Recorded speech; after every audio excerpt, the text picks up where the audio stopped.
Благодарам, колега Митрески. Во таа насока наскоро ќе имаме расправа за предлог буџет за 2021 година, па еве јас ве повикувам и вас и останатите пратеници кои што се од Струга, максимално, како што кажавте, бидејќи Охридското езеро не е само природно богатство на Струга и Охрид, туку и светско наследство заштитено од УНЕСКО,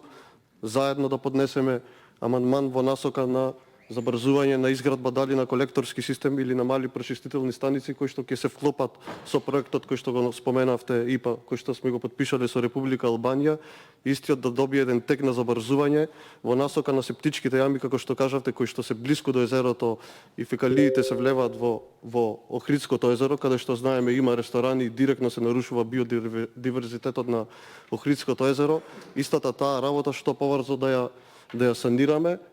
како што кажав, не само во насока на подобрување на туризмот во Струга и Охрид, туку тоа ни обврска како држава, сме се обврзале пред УНЕСКО и тој статус не смееме да го доведеме во прашање. Благодарам.